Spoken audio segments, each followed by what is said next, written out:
지난 일부 우리는 천년왕국 신라의 황혼 속에 견훤이 후백제를 세워 한반도 서남부를 장악하고 궁예가 후고구려를 건국하여 강원도 일대와 한반도 중부를 장악하며 후삼국 시대의 격동적인 서막을 여는 것을 지켜보았습니다.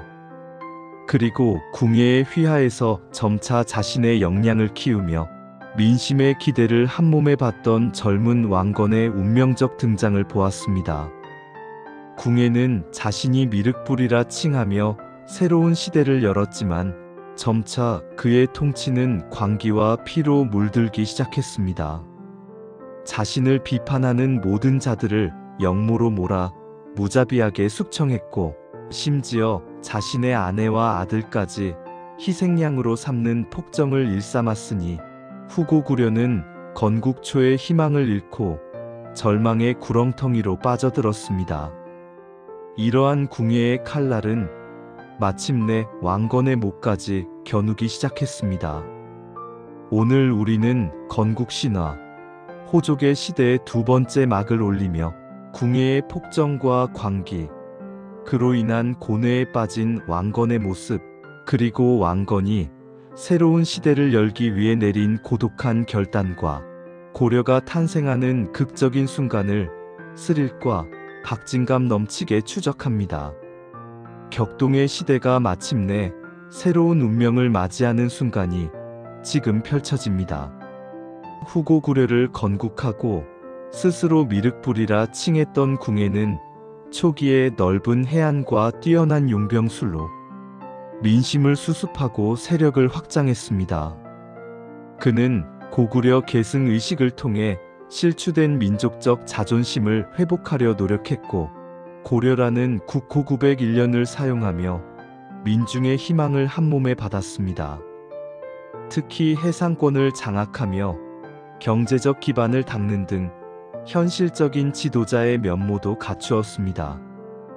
하지만 왕위에 오르고 자신의 세력이 확고해지자 그의 내면에 숨겨져 있던 광기가 서서히 표출되기 시작했습니다. 궁예는 자신이 미륵불임으로 사람들의 마음을 꿰뚫어 볼 수 있다는 미륵, 신앙을 내세워 관심법을 자행했습니다. 그는 사람의 마음속을 읽어낼 수 있다며 조금이라도 자신에게 반대하거나 의심하는 자는 모두 역적으로 몰아 무자비하게 숙청했습니다. 수많은 공신들이 그의 광기 어린 관심법에 희생되었고 심지어 아들까지 살해한 기록이 전해집니다. 이로 인해 후고구려 조정은 공포와 의심이 가득한 살벌한 분위기에 휩싸였고 충직한 신하들은 하나둘씩 궁예의 곁을 떠나거나 처형당했습니다. 궁예의 폭정은 갈수록 심해져 나라의 근간을 흔들었습니다. 그는 신하와 백성들의 고통은 아랑곳 없이 자신을 절대적인 존재로 군림하게 만들려 했습니다. 특히 그는 국호를 마진으로 바꾸고 철원으로 천도 905년 하는 등 수도를 옮기면서 불필요한 국력을 소모했습니다. 이러한 궁예의 포갑적인 통치와 변덕스러운 행동은 후고구려의 건국 이념인 고구려의 부흥과 백성들의 평화와는 거리가 멀었습니다. 백성들은 굶주림과 공포 속에서 궁예의 광기에 시달려야 했고 후고구려는 건국 초의 희망을 잃고 절망의 구렁텅이로 빠져들었습니다. 궁예의 광기 어린 관심법의 칼날은 마침내 왕건에게 향했습니다.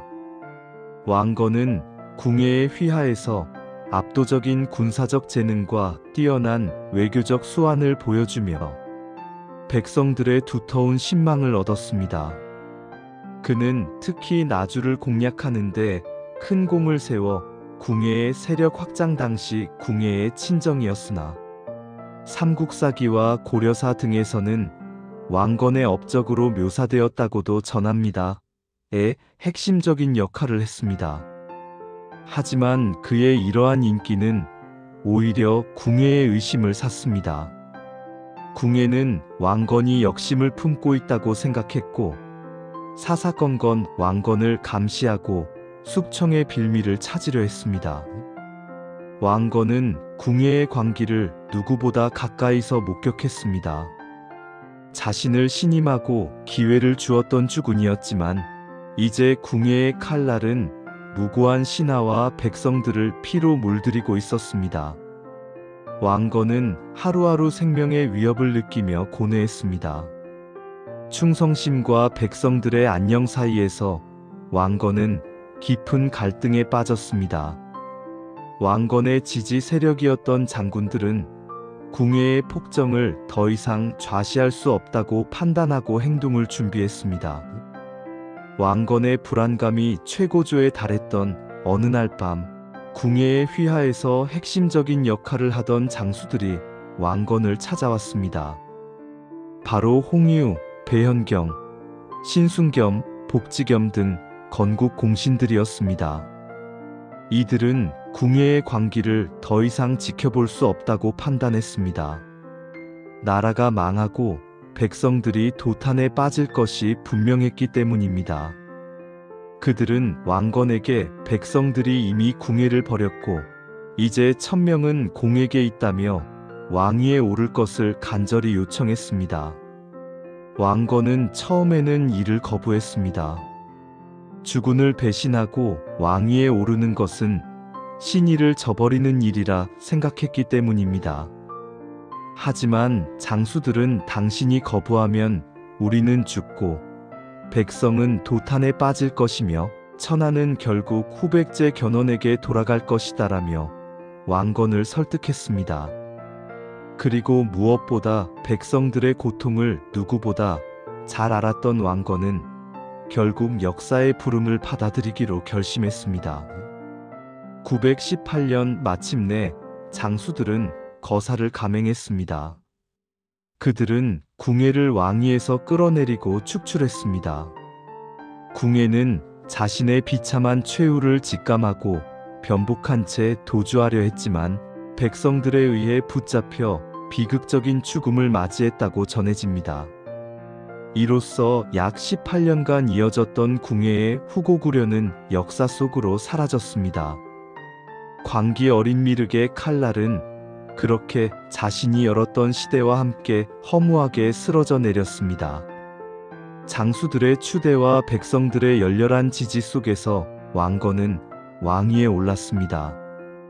그는 백성들의 기대에 부응하기 위해 새로운 나라를 건국할 것을 선포했습니다. 918년 왕건은 국호를 다시 고려로 정하고 수도를 자신의 세력 기반인 송악으로 옮겨 새로운 시대의 문을 열었습니다. 고려라는 이름은 고구려의 계승을 표방하며 민족적 자존심을 회복하고 후삼국 통일의 대의를 천명하는 것이었습니다. 이로써 후삼국 시대는 궁예의 폭정이라는 어둠을 걷어내고 왕건이 건국한 고려라는 새로운 희망을 맞이하게 되었습니다.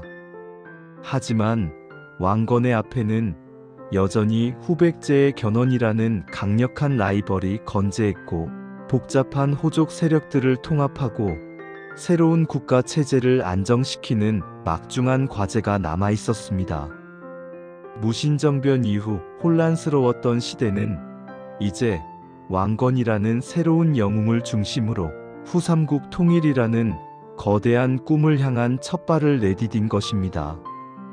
건국신화, 호족의 시대 칼을 든 왕건, 새로운 천하를 열다는 이제 왕건이 어떻게 고려를 안정시키고 견훤이라는 강적에 맞서 한반도를 통일할지 그 숨막히는 여정을 그려나갈 것입니다. 건국신화, 호족의 시대 칼을 든 왕건, 새로운 천하를 열다. 다음 3부에서는 고려, 건국 이후 왕건과 견훤의 후백제가 본격적으로 패권을 다투는 치열한 경쟁의 시대를 다루겠습니다. 긴 시간 함께 해주셔서 감사합니다.